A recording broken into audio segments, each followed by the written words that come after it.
नमस्कार, स्वागत है आपका दो प्रदेश खबर विशेष में। मैं हूं सनी गंगासागर आपके साथ में। बुलेटिन की शुरुआत करेंगे बलौदाबाजार की खबर से। बलौदाबाजार पहुंचे सीएम विष्णुदेव साय ने नक्सलवाद को लेकर एक बड़ा बयान दिया है। सीएम साय ने कहा कि प्रदेश में नक्सलवाद अब अपने अंतिम चरण में है और जल्द ही पूरी तरीके से समाप्त हो जाएगा। उन्होंने बताया कि केंद्रीय गृह मंत्री अमित शाह के मार्गदर्शन में चल रहे अभियान के सकारात्मक परिणाम अब सामने आ रहे हैं। सीएम साय ने बस्तर क्षेत्र से नक्सलवाद के जल्द से जल्द खत्म होने की संभावना जताई है। कहा कि इससे क्षेत्र में शांति और विकास की एक नई धारा बहने लगेगी। सुरक्षा बलों की बहादुरी की सराहना करते हुए प्रदेश की पुनर्वास नीति को उन्होंने सफल बताया। अब तक 2500 से अधिक नक्सली आत्मसमर्पण कर चुके हैं, जिसमें बड़े इनामी और सशस्त्र नक्सली पापा राव का भी शामिल होना इस अभियान की सफलता को दर्शाता है।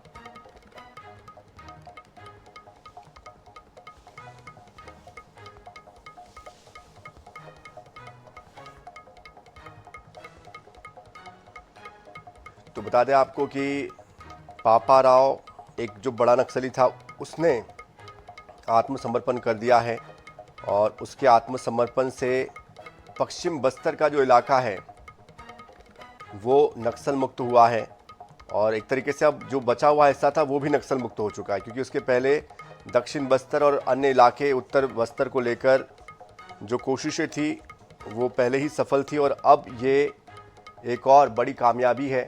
जाहिर सी बात है, इसका एक बड़ा असर जो है वो हुआ है और बचे कुछ जो नक्सली है वो भी आत्मसमर्पण बहुत जल्द कर सकते हैं।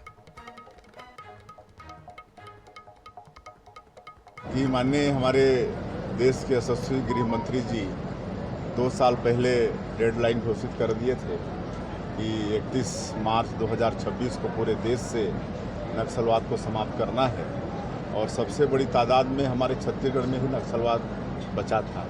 लेकिन हम आभारी हैं हमारे देश के यशस्वी प्रधानमंत्री जी के, माननीय गृह मंत्री जी के, उनकी दृढ़ इच्छा शक्ति के कारण और हमारे जवानों के अदम्य साहस के कारण आज उनका जो संकल्प है वो पूरा हो रहा है और लगातार हमारे जवान बहादुरी के साथ नक्सलवाद के खिलाफ में लड़े हैं। सैकड़ों न्यूट्रलाइज भी हुए हैं, हजारों की संख्या में। हमारे प्रदेश की पुनर्वास नीति भी बहुत अच्छी है। 2500 से ज़्यादा आत्मसमर्पण भी हुआ है, कुछ लोगों की गिरफ्तारी भी हुई है और कुल मिला के मतलब जो एक सशस्त्र नक्सली था वो भी सरेंडर किया है। इस तरह से नक्सलवाद बिल्कुल समाप्ति पर है।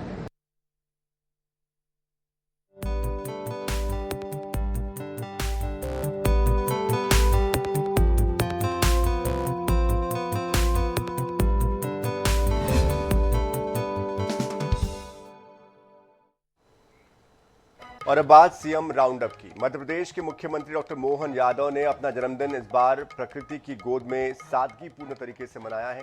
वो सागर जिले के रानी दुर्गावती टाइगर रिजर्व के मोहली परिक्षेत्र पहुंचे, जहां उन्होंने वन्य जीव संरक्षण से जुड़े हुए कार्यक्रमों में हिस्सा लिया।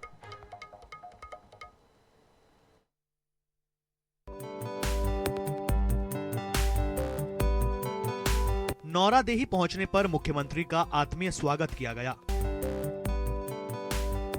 इस दौरान उन्होंने छोटी बच्चियों के साथ जन्मदिन मनाया। प्रकृति प्रेम को दर्शाते हुए मुख्यमंत्री ने जंगल सफारी का आनंद लिया और पारिस्थितिकी संतुलन के उद्देश्य से नदी में कछुओं को छोड़ा।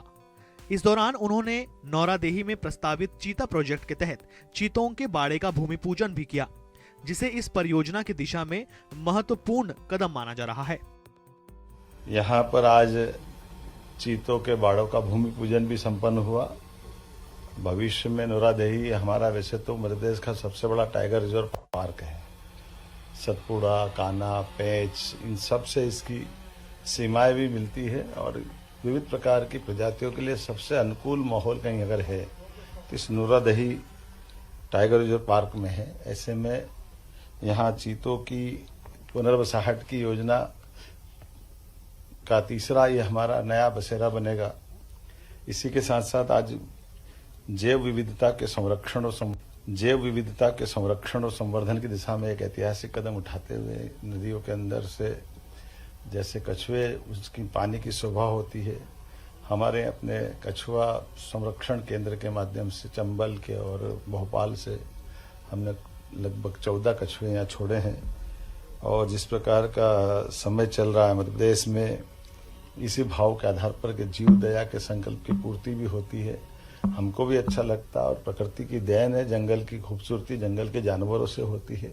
ऐसे में थलचर, नभचर, जलचर सभी क्षेत्रों में हमारी सरकार बराबरी से काम कर रही है। अपने दौरे के दौरान मुख्यमंत्री एक किसान के घर पर भी पहुंचे, साथ ही गौमाता को चारा खिलाकर जीवों के प्रति संवेदनशीलता का संदेश दिया। इसके पहले मुख्यमंत्री निवास परिसर में निर्मित होने वाले जन मन सभागार और चिंतन भवन का भूमि पूजन किया। साथ ही 1100 कन्याओं के पूजन तथा कन्या भोज का भी आयोजन किया गया। Bureau report, INH news, Bhopal.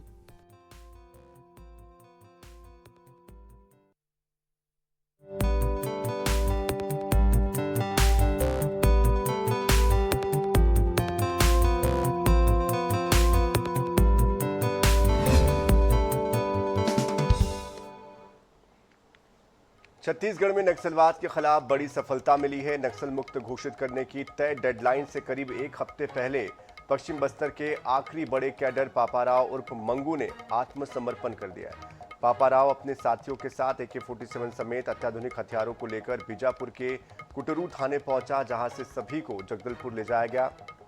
कुल 18 नक्सलियों ने सरेंडर किया है, जिनमें 10 पुरुष और 8 महिला नक्सली शामिल हैं। इनके पास से 8 AK-47, एक SLR, एक इंसास बरामद की गई है। पापाराव के आत्मसमर्पण से पश्चिम बस्तर डिवीजन कमेटी लगभग समाप्त मानी जा रही है, जिससे कि क्षेत्र में माओवाद के खात्मे की उम्मीद और ज्यादा मजबूत हुई है।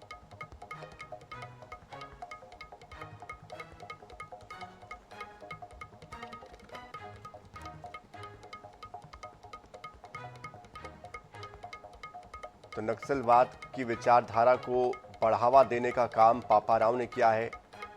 सशस्त्र संघर्ष करना, ग्रामीण और आदिवासी इलाकों में संगठन को मजबूत करना, ये पापाराव महत्वपूर्ण भूमिका में निभाता था, ये काम करता था वो। और नए लड़ाकों को वो तैयार करता था, ट्रेनिंग उनको देता था। कई बड़ी नक्सली घटनाओं में, वारदातों में वो शामिल रहा है। नक्सल विचारधारा को ग्रामीण इलाकों में मजबूत करने की दिशा में लगातार पापाराव काम कर रहा था। और जिस तरह से उसने आत्मसमर्पण किया है, उसके बाद एक बड़ी कामयाबी इसे माना गया है, क्योंकि पश्चिम बस्तर का इलाका एक ऐसा इलाका था जहां पर लंबे समय से पापाराव की धाक थी। और जो बचे हुए नक्सलियों में बड़े कैडर के तौर पर जिसकी पहचान थी, वो पापाराव ही था। ऐसे में अब ये माना जा रहा है कि अब बचे हुए जो अन्य 2 बड़े लीडर हैं, वो भी बहुत जल्दी आत्मसमर्पण करेंगे, जो कि इस वक्त या तो देश के बाहर है या फिर आंध्र या तेलंगाना में बताया जा रहा है। भिलाई नगर थाना क्षेत्र में तेज और लापरवाही से वाहन चलाने के मामले में पुलिस ने आरोपी युवक को गिरफ्तार किया है। बता दें कि 21 मार्च 2026 को सेक्टर C 3 ग्राउंड के पास एक कार चालक के द्वारा खतरनाक तरीके से वाहन चलाने की शिकायत दर्ज की गई थी। इस मामले में INH 24/7 ने प्रमुखता के साथ खबर दिखाई थी, जिसके बाद पुलिस ने तुरंत कार्रवाई की। आरोपी वैभव सोनी को गिरफ्तार किया गया है। पुलिस ने इस्तेमाल की गई कार को भी जब्त कर लिया है।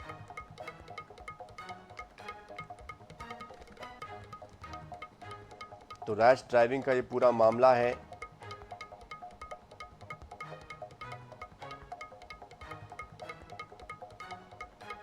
लगातार यातायात नियमों की जो अनदेखी है वो हो रही थी, और ये खबर जब हमने दिखाई तो इस तरह से वाहन चलाने को लेकर, स्टंट करने को लेकर एक्शन हुआ है।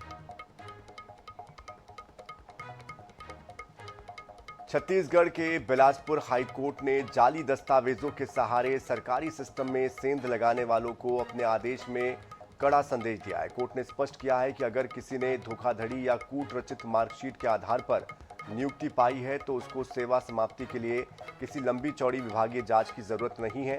जस्टिस पार्थ प्रीतम साहू की सिंगल बेंच ने कोंडागांव के एक शिक्षक की याचिका को ये कहते हुए खारिज कर दिया कि धोखाधड़ी सब कुछ खत्म कर देती है। दरअसल पूरा मामला जगदलपुर के कोंडागांव में साल 2007 से कार्यरत शिक्षाकर्मी वर्ग 2 के पद पर नियुक्त शिक्षक सीताराम साहू से जुड़ा हुआ है। उनकी बीएड की मार्कशीट फर्जी निकली और इसी आधार पर विभाग ने सीताराम की सेवा को समाप्त कर दिया। इस निर्णय के खिलाफ शिक्षक ने हाईकोर्ट में याचिका दायर की, जिसमें कहा गया कि बर्खास्तगी के पहले न सुनवाई का मौका दिया गया, न ही चार्जशीट जारी की गई है। दोनों पक्षों की दलील सुनने के बाद हाईकोर्ट ने सख्त टिप्पणी की, कहा कि धोखाधड़ी से मिली हुई नौकरी कानून की नजर में शून्य है। हाईकोर्ट ने शिक्षक की याचिका खारिज कर दी।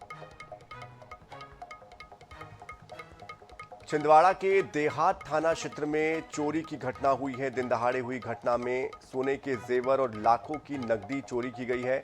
मकान में घुसकर अज्ञात चोरों ने अलमारी से जेवर पार कर दिए। शिकायत पर पुलिस ने आसपास लगे सीसीटीवी कैमरों को खंगाला। संदिग्ध की तलाश की जा रही है। घटना से पुलिस, गश्ती दल और सुरक्षा व्यवस्था को लेकर भी सवाल खड़े हो रहे हैं।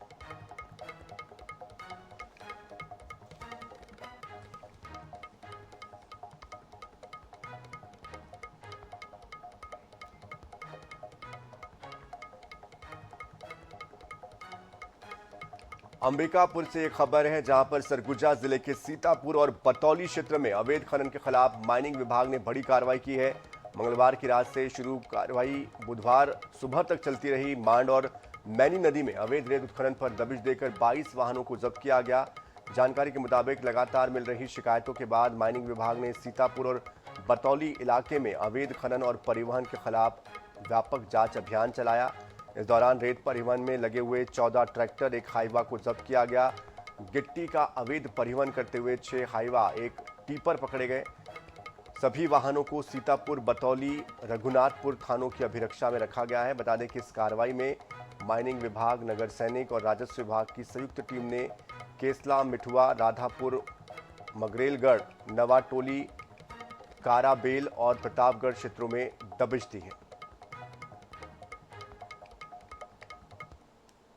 ये सीतापुर क्षेत्र में मेरे को लगातार रेत की अवैध उत्खनन और परिवहन की शिकायत मिल रही थी, तो मेरी टीम कल शाम को गई और रात भर कार्रवाई करते हुए आज सुबह तक टोटल 22 गाड़ियों में अवैध उत्खनन और परिवहन की कार्रवाई की है। इस पर खनिज नियम के तहत कार्रवाई की जाएगी। यहाँ 3 घाट अभी सीतापुर क्षेत्र में स्वीकृत है रेत की, और गिट्टी की भी बहुत सारी खदानें यहाँ स्वीकृत है, लगभग 66 खदानें हैं।